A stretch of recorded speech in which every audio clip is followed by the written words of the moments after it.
नमस्कार मित्रों, बहुत बहुत स्वागत है आपके अपने YouTube channel target with PS Parihar में। मैं डॉक्टर अनुपम द्विवेदी आपका बहुत बहुत स्वागत करता हूं। मैं आप लोगों को जो टॉपिक्स पढ़ा रहा था संप्रभुता, जो पिछली मेरी 2 क्लासें हुई वो संप्रभुता पे हुई कि संप्रभुता के अर्थ, विषय, क्षेत्र और परिभाषा क्या है। उसके बाद मैंने आपको बताया कि संप्रभुता के प्रकार क्या है, क्योंकि वर्तमान समय में जब ग्लोबलाइजेशन का जमाना है तो संप्रभुता के प्रकार बहुत टाइप से हैं। हर अध्ययन के प्रकार हो रहे हैं कि हम जिस प्रकार से अध्ययन कर रहे हैं उस प्रकार से हम संप्रभुता को परिभाषित कर रहे हैं। ठीक इसी प्रकार से मैंने पिछले अपने क्लास में आपको मर्यादित संप्रभुता, अमर्यादित संप्रभुता, सीमित संप्रभुता, असीमित संप्रभुता, ठीक है, एकलवादी संप्रभुता, बहुलवादी संप्रभुता, ऐसे तमाम प्रकार की संप्रभुताएं, कानूनी संप्रभुता, राजनीतिक संप्रभुता, तथ्यगत संप्रभुता, विधि सम्मत संप्रभुता, ऐसे करके मैंने अनेक टाइप से, जितने टाइप से संप्रभुता के प्रकार हो सकते हैं मैंने उनका उल्लेख आपके बीच में किया है।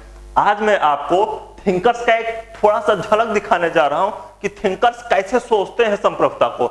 इसीलिए जो मैं आज का टॉपिक लेके आया हूं कि बोधा ने संप्रभुता के संबंधित विचार क्या किया। ठीक है, तक अगर कोई विचार है तो उसको कैसे आया, कोई विचार ओरिजिन कैसे हुई। ठीक, तो अगर संप्रभुता को ओरिजिन कैसे हुई इस पे विचार करेंगे तो जॉन बोधा का विचार सर्वप्रथम आता है। और इसी को जो आज का मेरा टॉपिक होगा, आज का जो मेरा टाइटल है वह यही है कि जॉन बोधा का संप्रभुता का विचार।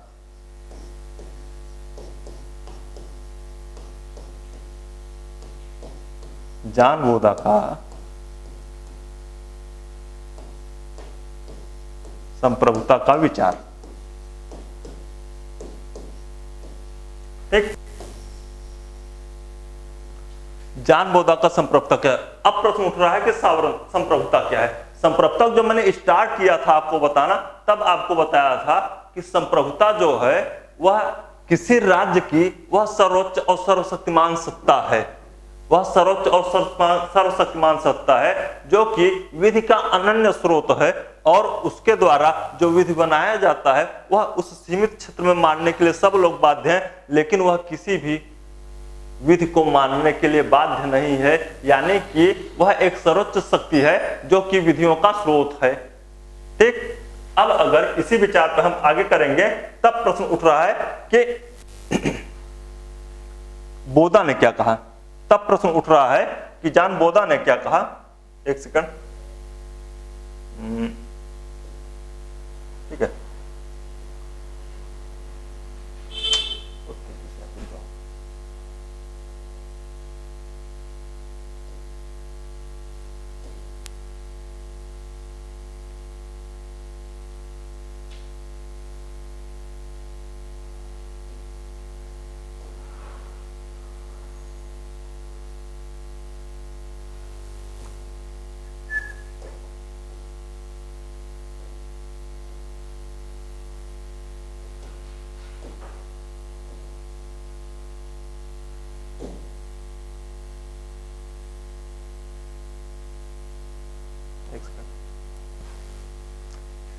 रवि जी, रवि सर, एक सेकंड, कोई है आइए।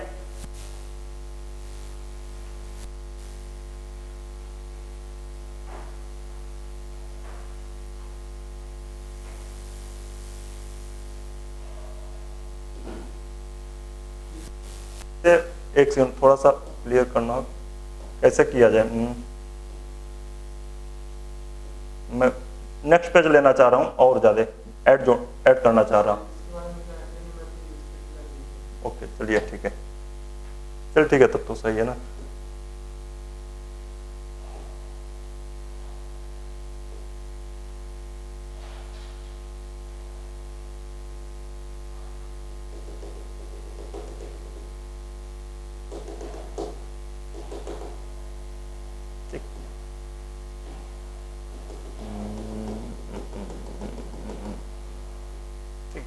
संप्रभुता, अभी मैंने आपको बताया कि संप्रभुता, जॉन बोधा ने जो संप्रभुता का विचार दिया, सबसे पहली बात कि जॉन बोधा का बैकग्राउंड क्या था।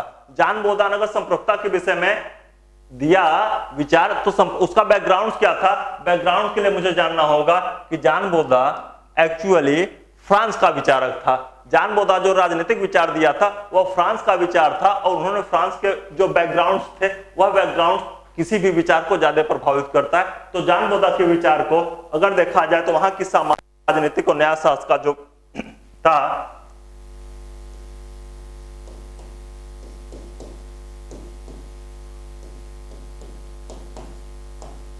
सामाजिक राजनीतिक जो पृष्ठभूमि थी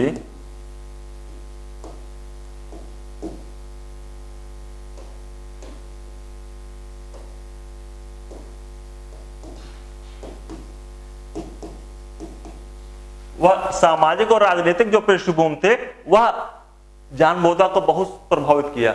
जान बोदा को बहुत प्रभावित, और जान बोदा ने जब इन पुस्तकों का अध्ययन करना शुरू किया तो उसको माना जाता है कि वह जो सामाजिक राजनीतिक और न्याय शास्त्र का बहुत बड़ा विद्वान था। न्याय शास्त्र का जो एक विद्वान की भांति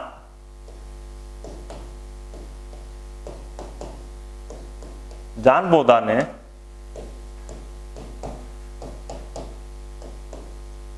सामाजिक राजनीतिक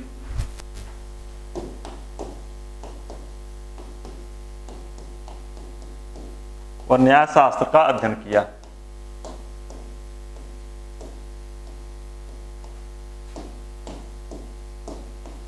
ठीक है, जान बोदा ने सामाजिक राजनीतिक और न्याय शास्त्र का अध्ययन किया, और उन्होंने जो पुस्तक लिखी, होता क्या है जो एग्जाम में सबसे ज्यादा प्रश्न पूछा है जान बोदा से, जान बोदा से अगर सबसे ज्यादा कोई प्रश्न पूछा है तो उनकी पुस्तक का नाम पूछा है कि जान बोदा की पुस्तक का क्या नाम है। ठीक, अगर जान बोदा की पुस्तक के लिए पूछा जाए तो उनकी पुस्तक का नाम था the six book of the Commonwealth, the six book of the Commonwealth. जान बोदा की पुस्तक का नाम था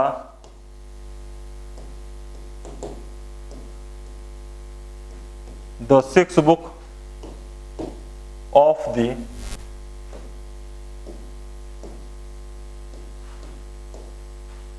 कॉमनवेल्थ। यह पुस्तक जान बोदा की यह पुस्तक महत्वपूर्ण पुस्तक है, और इसी में उन्होंने जान बोदा ने संपूर्ण विचार दिए। जान बोदा ने इसी से संबंधित संपूर्ण विचार दिए कि कैसे कोई विचार किया जा सकता है। ठीक है, कैसे वह विचार ज्यादा फॉलो हो सकता है the six book of the Commonwealth में। ठीक है, जान बोदा का जो विचार था वह इसी से प्रभावित हुआ, और होता क्या था कि जान बोदा ने जब एक विचार दिया, प्रश्न उठता है जान बोदा ने संप्रभुता जो विचार दिया वो किस टाइप्स के विचार दिए, तो उसके लिए देखते हैं कि जान बोदा ने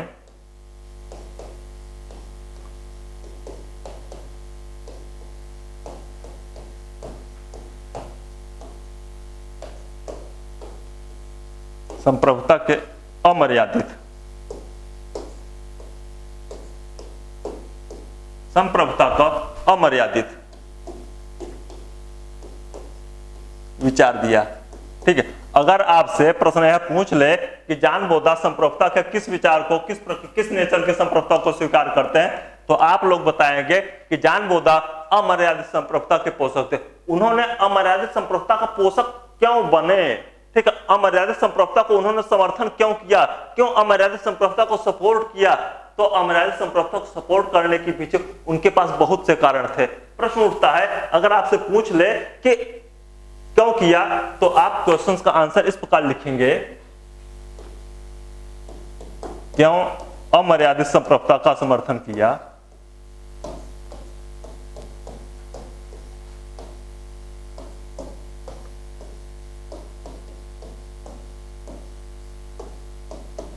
क्यों अमर्यादित संप्रभुता का समर्थन किया? तो इसके लिए आपको 3 पॉइंट से उभर कर आते हैं। ठीक है, इसके लिए 3 पॉइंट से उभर कर आते हैं क्यों उन्होंने अमर्यादित संप्रभुता का समर्थन किया। तो ऐसे देखिए, अगर देखा जाए तो पहली बात, मध्यकाल में धर्म और पोप का बहुत बड़ा बोलबाला था। ठीक, वहां पे धर्म का इतना बड़ा बोलबाला था कि लोग धर्म को भय व स्वीकार करते थे, यानी कि वे किसी चीज को आस्था पे ज्यादा महत्व देते थे, रीजनिंग और लॉजिक पे कम महत्व देते थे। रीजनिंग और लॉजिक को कम महत्व देना, तर्क बुद्धि को, किसी पे लॉजिकल अप्रोच रखना, किसी को साइंटिफिक व्यू से देखना, वह कम महत्व देते थे। फेथ को ज्यादा महत्व देते थे। ठीक है, तो पहले कारण क्या हुआ कि धर्म और पोप का बढ़ता हस्तक्षेप, धर्म और पोप का बढ़ता हस्तक्षेप।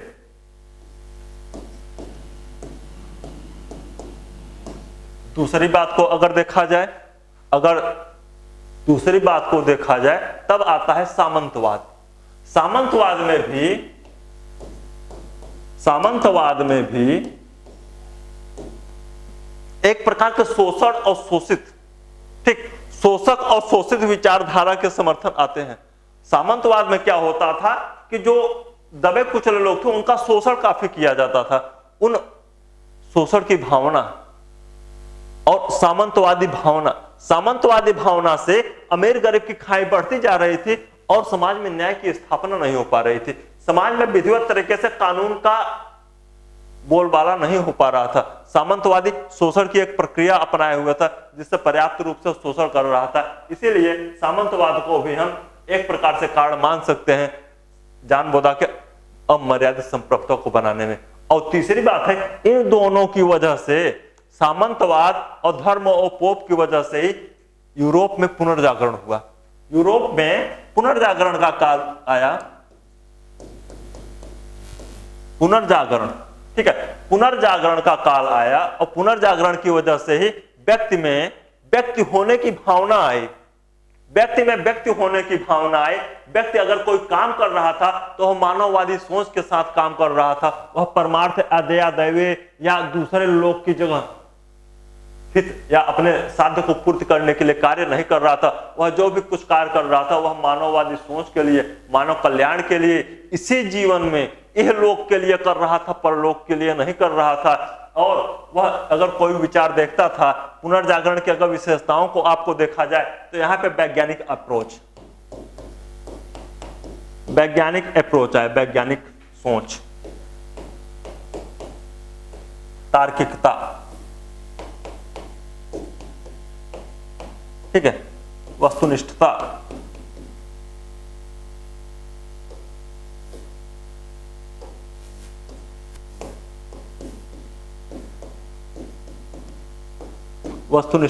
ऐसे करके वैज्ञानिक सोच, तार्किकता और वस्तुनिष्ठता, ऐसी विचारधाराओं के द्वारा जो विचारधारा का उदय हुआ वह हुआ पुनर्जागरण।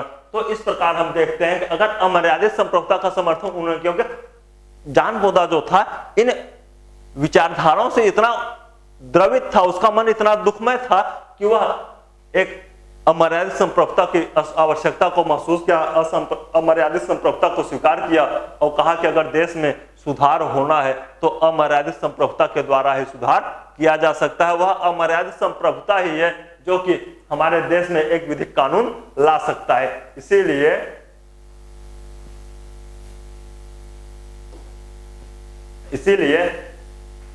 संप्रभुता का अगर जनक कहा जाता है, आधुनिक संप्रभुता का जनक अगर किसी को कहा जाता है तो वह है जॉन बोधा। आपको जब मैं संप्रभुता का अर्थ और परिभाषा बता रहा था तब वहां पे भी मैंने बताया था कि संप्रभुता के पिता कौन है। ठीक है, आधुनिक संप्रभुता के जनक अगर किसी को कहा जाता है,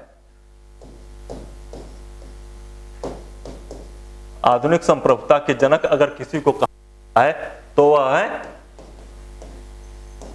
जॉन बोधा।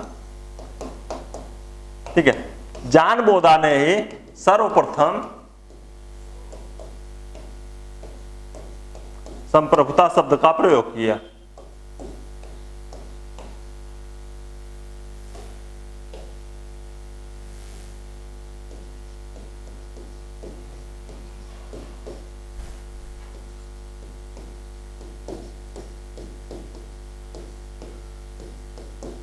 ठीक है, जॉन बोधा ने संप्रभुता शब्द का प्रयोग किया।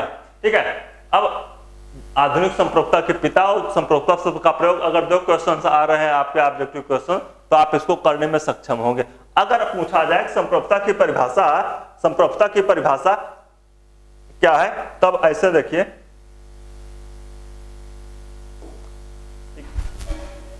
बोधा ने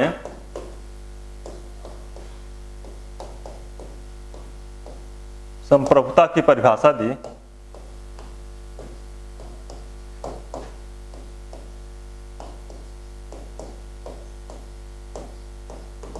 संप्रभुता की परिभाषा को क्या दे रहे हैं? राज्य, कुटुंब, ठीक है। ऐसे देखिए, राज्य और प्रजाजनों के ऊपर राज्य की परम शक्ति,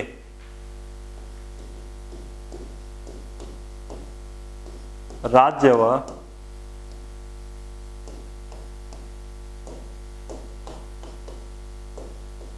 प्रजाजनों के ऊपर राज्य की सर्वोच्च शक्ति,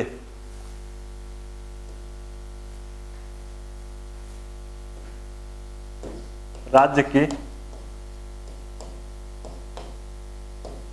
परम शक्ति जो विधि द्वारा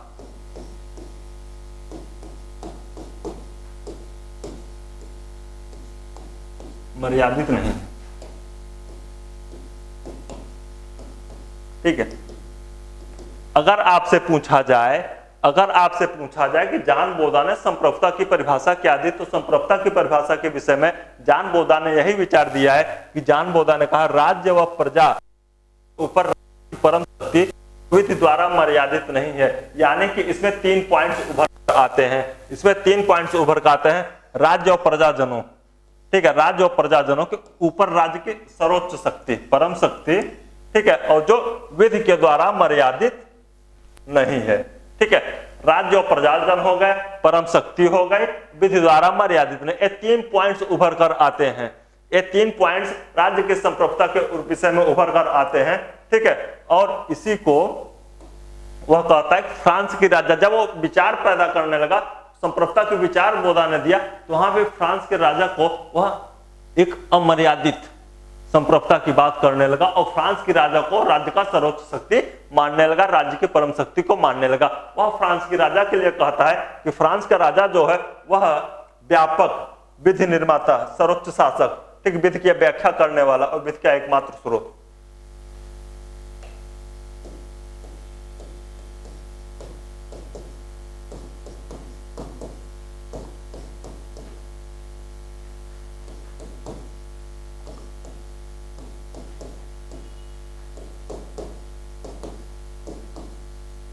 राज्य की परम शक्ति, विधि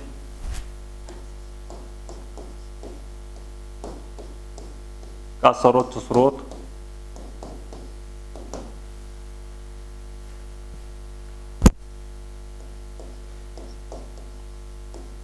विधि की व्याख्या करने वाला,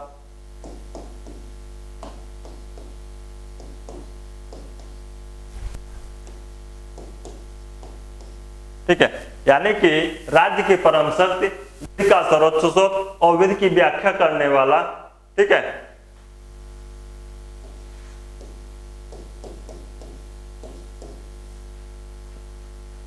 तथा विधि का निर्माता।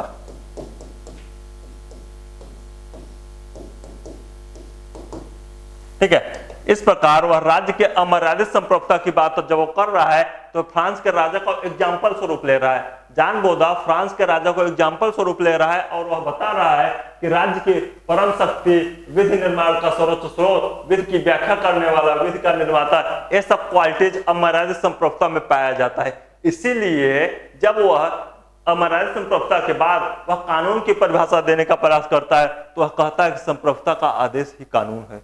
संप्रभुता का आदेश ही कानून है, यानी कि एक प्रकार से वह राजतंत्र का समर्थक था, एक प्रकार से वह फ्रांस की राजा का राजतंत्र का समर्थक था और संप्रभुता के आदेश की बात कर रहा है, क्योंकि वह कह रहा है अगर समाज में, अगर राज्य का कल्याण, अगर राज्य को सर्वोच्च शक्ति प्रदान करना है तो वह एक अमर्यादित संप्रभुता ही कर सकता है। इसीलिए वह विधियों में किसी कमजोरी को स्वीकार न करते हुए कहा कि संप्रभुता का आदेश ही कानून है, क्योंकि संप्रभुता ही राज्य की वह सर्वोच्च शक्ति होती है। कानून के विषय में अगर आपसे पूछ ले कि कानून के विषय में जॉन बोधा का क्या विचार है, तो जॉन बोधा ने कहा संप्रभुता का आदेश ही कानून है।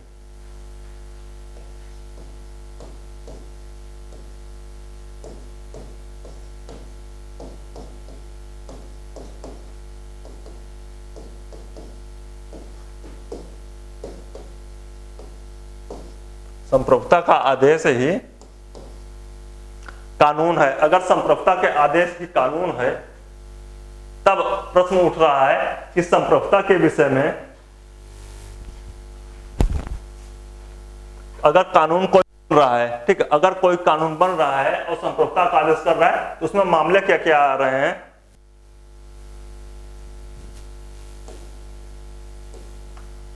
प्रजा के सहमति के बिना कानून बनाए, ठीक है, प्रजा के सहमति के बिना कानून बनाए।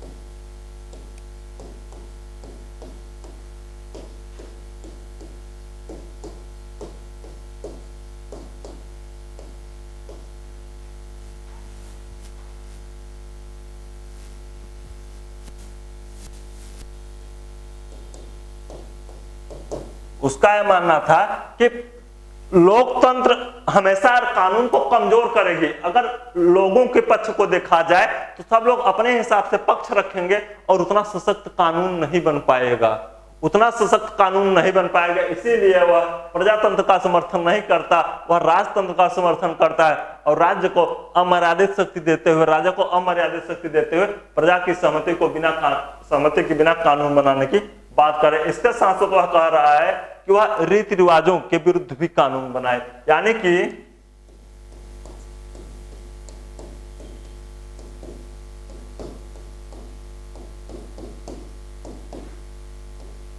रीति रिवाजों को बहुत महत्व न दें।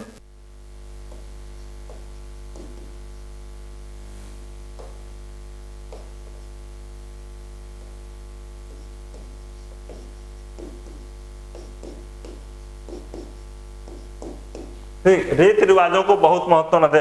और अगर तीसरी बात को देखा जाए तो वह कह रहा है कि प्रचलित कानूनों की उपेक्षा करे, क्योंकि प्रचलित कानून ही तो हैं जो कि हमें एक नए कानून की आवश्यकता महसूस कराए। प्रचलित कानून में तमाम कमियां हैं, ठीक है, प्रचलित कानून की उपेक्षा, ठीक है। ये तीन बिंदु कह रहे हैं कानून बनाने में। जैसे अब देखिए एक सीक्वेंस मैं आपको बना रहा हूं, एक सीक्वेंस मैं यहां से लेकर चल रहा हूं, ठीक है। आधुनिक संप्रभुता के जनक जॉन बोधा है, जिन्होंने संप्रभुता शब्द का सर्वप्रथम प्रयोग किया और संप्रभुता का प्रयोग किया तो उन्होंने संप्रभुता की परिभाषा दी। संप्रभुता की परिभाषा दी कि राजा व प्रजाजनों के ऊपर राज्य की वह परम शक्ति है जो किसी विधि द्वारा मर्यादित नहीं है। अगर हम इस प्रकार की परिभाषा दे रहे हैं तब फ्रांस के राजा को हम अमर्यादित संप्रभुता का समर्थक कह रहे हैं, ठीक है। अमर्यादित संप्रभुता, ठीक, अमर्यादित संप्रभुता का समर्थक फ्रांस के राजा को कह रहे हैं। और राजा जो है वह परम शक्ति है, विधि का सर्वोच्च स्रोत है, विधि की व्याख्या करने वाला है और विधि का निर्माता। अगर इतने गुणों से युक्त हम विधि को ही ज्यादा महत्व दे रहे हैं, अगर हम विधि को ही ज्यादा महत्व दे रहे हैं तो इस आधार पर कानून को कहा गया कि संप्रभुता का आदेश ही कानून है। फिर कानून कैसे बनाए? अगर हमें एक अमर्यादित संप्रभुता की स्थापना करने तो अमर्यादिता किसमें है? अमर्यादिता किसमें है? अगर उसको लिमिटेशन विहीन करना है, लिमिटेशन लेस करना है, अगर लिमिटेशन लेस करना है, बाउंडलेस करना है, तो फिर बाउंडलेस और लिमिटेशन लेस के लिए क्या होगा कि प्रजा की सहमति के बिना वह कानून बनाए, वह रीति रिवाजों की उपेक्षा करे, वह प्रचलित कानूनों की उपेक्षा करे, तब जाकर के वह एक सशक्त कानून बना पाएगा। ऐसा जॉन बोधा का विचार है। लेकिन यह केवल सैद्धांतिक रूप से है और इन शक्तियों का प्रयोग करते हुए वह प्रजा के हितों का ध्यान जरूर रखे। वह इन व्यवहार में यह सैद्धांतिक पहलू हो गया। मैं इसको कलर में थोड़ा सा कर दे रहा हूं, ठीक है। यह सैद्धांतिक पहलू हो गया,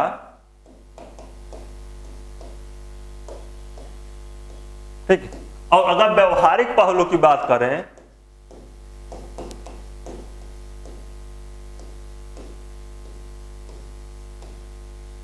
अगर हम व्यवहारिक पहलू की बात करें तो व्यवहारिक पहलू में है, व्यवहार में प्रजाजनों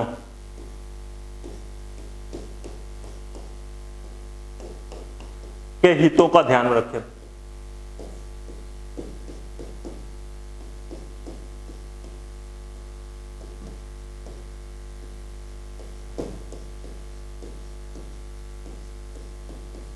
ठीक है, व्यवहार में प्रजाजन के हितों में ध्यान रखे यह कह रहा है, यानी कि अगर इतनी चीजों को वह बाउंडलेस कर रहा है, इतनी चीजों से वह बाउंडलेस बना रहा है, वह अमर्यादित संप्रभुता को बना रहा है, लेकिन केवल एक शब्द यूज कर दे रहा है, प्रजाजन के हितों को।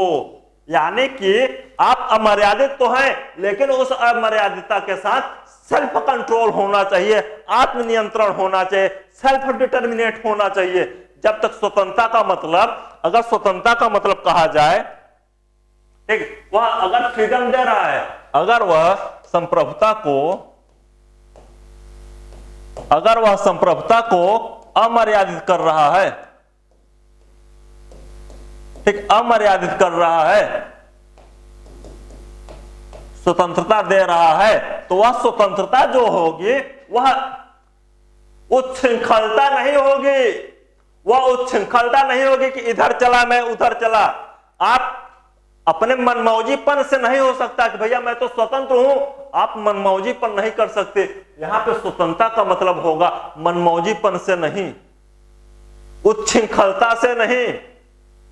यहां पे स्वतंत्रता का तात्पर्य होगा आत्मनियंत्रण से। आत्मनियंत्रण जो होगा, यह आत्मनियंत्रण आएगा कैसे? यह आत्मनियंत्रण आएगा प्रजा के हितों को ध्यान में रखकर।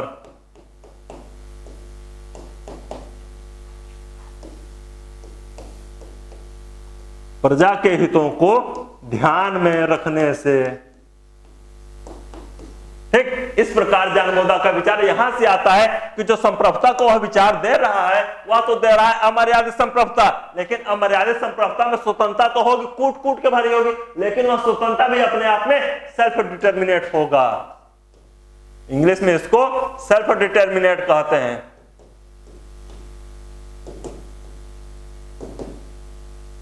सेल्फ डिटर्मिनेशन, आत्मनियंत्रित होगा वह, और सेल्फ डिटर्मिनेशन होगा, वही सच्चे अर्थों में स्वतंत्र होगा, वही सच्चे अर्थों में अमर्यादित होगा, और सच्चे अर्थों में, सही अर्थों में मानव कल्याण को ध्यान में रखते हुए कानून का निर्माण कर पाएगा। इस प्रकार से होता है, ठीक है। और अगर इन आधारों पर देखा जाए तब प्रश्न उठता है कि संप्रभुता का लक्षण क्या क्या है, या संप्रभुता के अंदर क्या क्या विशेषताएं पाई जाती हैं, संप्रभुता के अंदर गुण क्या क्या पाए जाते हैं। तब ज्ञानबोधा ने संप्रभुता की कुछ विशेषताओं को बताते हुए उनके कुछ गुणों को बताया, और जिस प्रकार से उनके अगर गुणों को बताया, संप्रभुता के सामान्य लक्षण की बात करता है।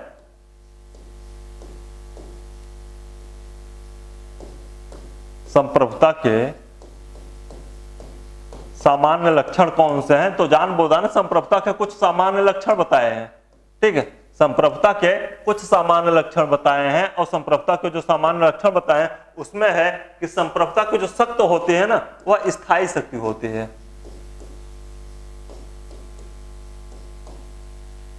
संप्रभुता की जो शक्ति है वह स्थायी है, यानी कि ऐसा नहीं है कि कुछ दिनों बाद चला जाएगा, हर 5वें साल एक नया चुनाव आ जाए और फिर उनकी सत्ता चली जाए, दूसरे की सत्ता आ जाए। इसीलिए लोकतंत्र में अमर्यादित संप्रभुता की बात नहीं की जाती। लोकतंत्र में तो प्रतिनिधि गवर्नमेंट की बात की जाती, प्रतिनिधि मूलक संप्रभुता की बात की जाती है। जैसा कि जॉन लॉक ने कहा था, मैंने आपको संप्रभुता के अवधारणा और संप्रभुता के जब प्रकार बता रहा था तो उसमें बताया था कि संप्रभुता जो है वह स्थायी शक्ति होती नहीं होती लोकतंत्र में।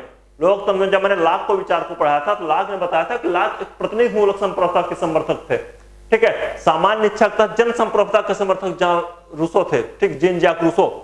यहां पर संप्रभुता के समान लक्षण में अगर अमर्यादित संप्रभुता की बात कर रहा है ज्ञानबोधा, तो वहां पे स्थायी शक्ति की बात कर रहा है कि स्थायी होना चाहिए उसमें।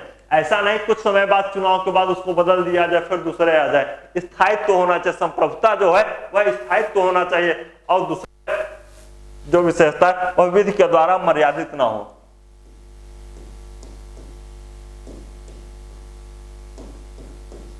विधि के द्वारा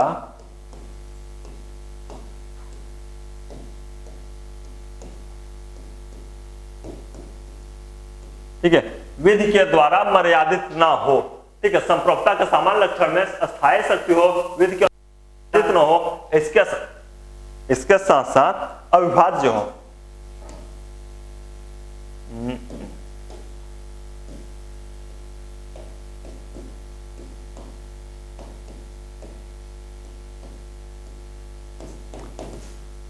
जानबूझ संप्रभुता के लक्षण में अगर तीसरा अक्षर कुछ बता रहे हैं तो अविभाज्यता को बता रहे हैं। ऐसा भी नहीं कहा जा सकता कि भैया ए संप्रभु है, इनके चार पार्ट है, ए भी संप्रभु, ए भी संप्रभु, ए संप्रभु, यानी कि संप्रभुता को ए बी सी डी ऐसे करके संप्रभुता को नहीं बांट रहे हैं। ठीक है,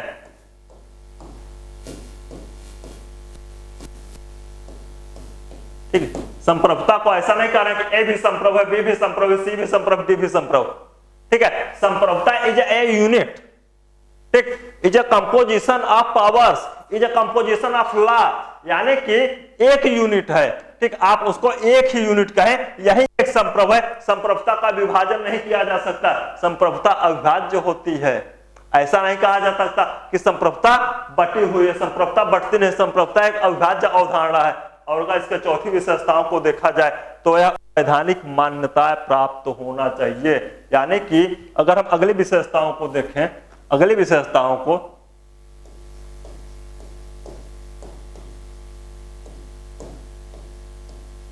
संप्रभुता की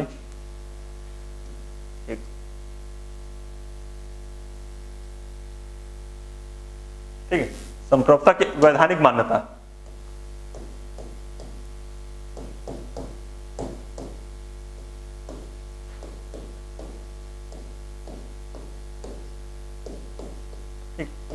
संप्रभुता की वैधानिक मान्यता। कल जब मैंने आपको संप्रभुता का प्रकार बताया तो उसमें यह बताया कि संप्रभुता का एक प्रकार मैंने बताया कि विधि सम्मत और तथ्य सम्मत। ठीक, जो मैंने एक प्रकार बताया था संप्रभुता का, विधि सम्मत और तथ्य सम्मत, एक विधि का अनन्य स्रोत होता है और एक परिस्थितिवश एक जबरदस्ती अस्थायी व बलपूर्वक अपने आप को संप्रभु घोषित कर लेता है।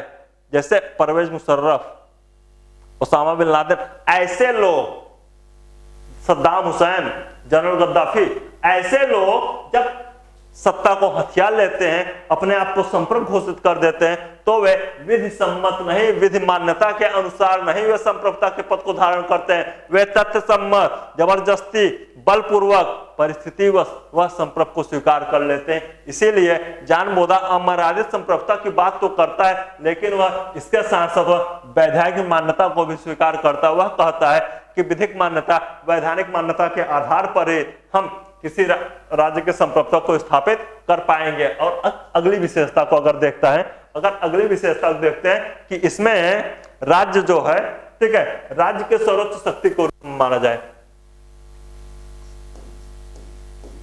संप्रभुता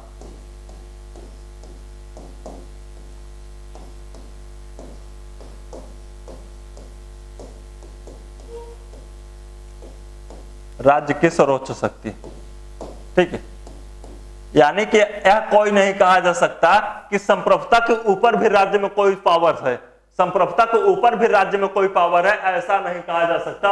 वह राज्य की एक सर्वोच्च शक्ति होती है, सुप्रीम पावर होती है। ठीक, सुप्रीम पावर होती है। अगर इसकी और व्याख्या किया जाए, ठीक है, तो सर्वव्यापकता होगा। ठीक, एक विशेषता को और देखा जाए तो ओमनी प्रेजेंस, सर्वव्यापकता।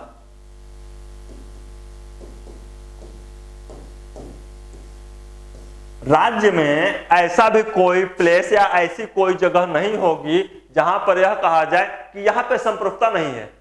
ठीक है, यहां पर संप्रभुता नहीं। संप्रभुता के लिए क्या है? संप्रभुता राज्य के रूह रूह में बसा हुआ है, कण कण में बसा हुआ, हर जगह बसा हुआ है। और इसको यह नहीं कहा जा सकता कि संप्रभुता यहां नहीं है, यहां नहीं, यहां नहीं। संप्रभुता में सर्वव्यापकता होती है। राज्य की सीमा के अंदर वह ओमनी प्रेजेंस है, वह हर जगह व्याप्त होता है, सर्वव्याप्त होता है राज्य की सीमा के अंदर। इसीलिए राज्य की एक विशेषता बताई जाती है, सर्वव्यापकता। ठीक, और एक लास्ट विशेषता है कि वह सभी विधियों का अनन्य स्रोत होगा।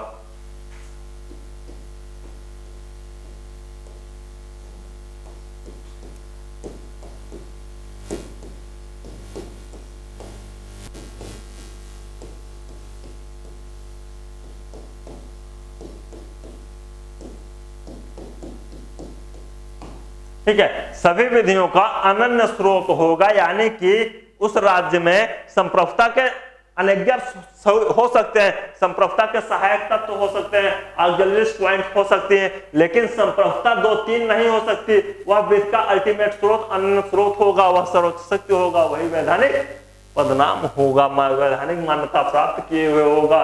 तो इस प्रकार अगर हम विशेषताओं को देखें और जॉन बोधा के विचार को अगर हम देखें तो यहाँ पे संप्रभुता को जो विशेषता दे रहा है, ठीक है, संप्रभुता की विशेषता जो दे रहा है वह दे रहा है कि अस्थायी शक्ति होगी, विधि के द्वारा मर्यादित नहीं होगा, ठीक है, अविभाज्य होगा। यानी कि कुल मिला के उन्होंने 6-7 लक्षण बताए, 7 लक्षण बताए। अगर आपसे एग्जाम में पूछ भी लिया जाए कि जॉन बोधा ने संप्रभुता के लक्षण जो बताए उसमें क्या नहीं है, अच्छा आपसे क्वेश्चंस कैसे पूछेगा कि आपको विकल्प देगा और विकल्प में बताएगा कि आप इनमें से किस लक्षण को संप्रभुता का लक्षण नहीं मानते। बोधा के मतानुसार, बोधा के विचारों में आप किन विशेषताओं को संप्रभुता की विशेषता नहीं स्वीकार करते, तो आपको कहना होगा कि संप्रभुता राज्य के सर्वोच्च शक्ति, यह भी इसकी विशेषता है, सर्वव्यापकता, यह भी इसकी विशेषता है, अनन्य स्रोत, यह भी इसकी विशेषता है, वैधानिक मान्यता, यह भी विशेषता। आप इन 7 विशेषताओं को केवल की अस्थायी शक्ति मान सकते हैं, मर्यादा न हो, अमर्यादित हो, एकदम मान सकते। इतनी विशेषताओं को, अविभाज्यता को, या इतनी विशेषताओं को, 7 विशेषताओं को आप जॉन बोधा के संप्रभुता संबंधी विचार के रूप में स्वीकार कर सकते हैं। ऐसा आप नहीं कह सकते और आपको 7 विकल्प याद करने होंगे, 7 पॉइंट्स याद करना होगा और विकल्प में सही टिक लगाना होगा से। ठीक है, आप 4 विकल्प देखेंगे, देखेंगे किसमें कौन है, उसको टिक करना होगा आपको, ठीक है। लेकिन अगर जब इस प्रकार से अमर्यादित संप्रभुता का समर्थन जॉन बोधा करते हैं, तब वह प्रश्न उठता है कि क्या संप्रभु पूर्णता बाउंडलेस है, ठीक है, पूर्णता बाउंडलेस है, यानी कि एकदम अमर्यादित है, उस पर किसी प्रकार की बाध्यता या स्वीकार, उसमें बंधन स्वीकार नहीं किया गया। तब जॉन बोधा कहते हैं कि सैद्धांतिक रूप से तो हम अमर्यादित संप्रभुता का समर्थन करते हैं, लेकिन व्यवहारिक रूप से कुछ बिंदुओं पर हम अमर्यादित संप्रभुता पे भी कुछ मर्यादाएं लगाते हैं, ठीक है।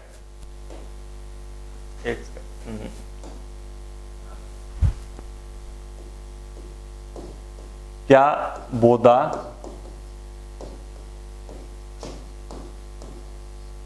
अपनी अमर्यादित संप्रभुता पे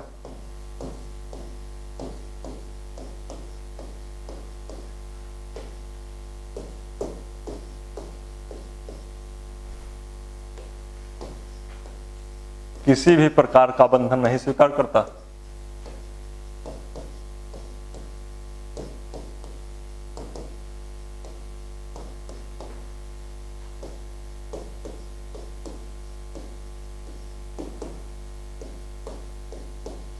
ठीक है, किसी भी प्रकार का बंधन स्वीकार नहीं करता। आप उत्तर लिखेंगे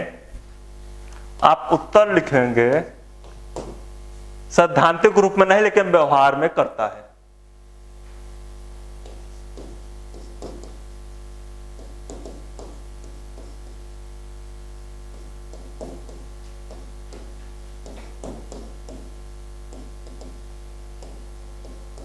सैद्धांतिक रूप में बंधन रहित, लेकिन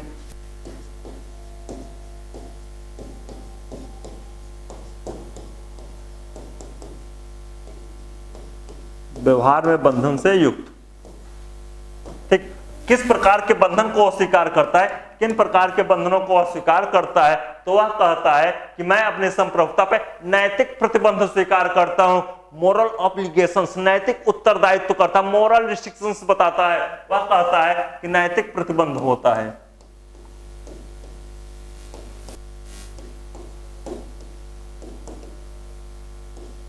नैतिक प्रतिबंध, ठीक है, वह मोरल रिस्ट्रिक्शंस लगाता है कि जनता के हितों के विपरीत संप्रभु नहीं जा सकता है, भले ही वह सैद्धांतिक रूप से अमर्यादित संप्रभु है।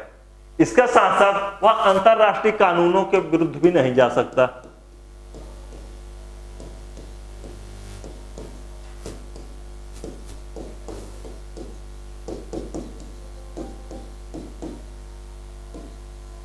अंतरराष्ट्रीय कानूनों के विरुद्ध भी वह नहीं जा सकता। ठीक है, और एक तीसरी बात प्राकृतिक कानून के विरुद्ध।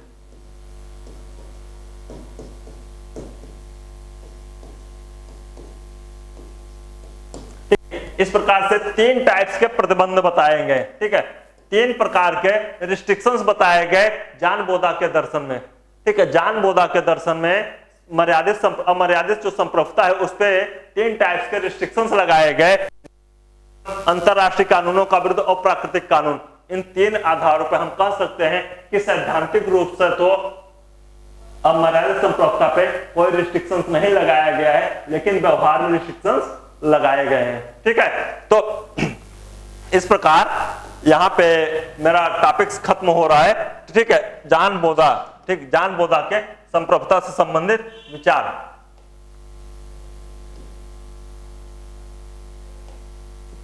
यहां पे ठीक,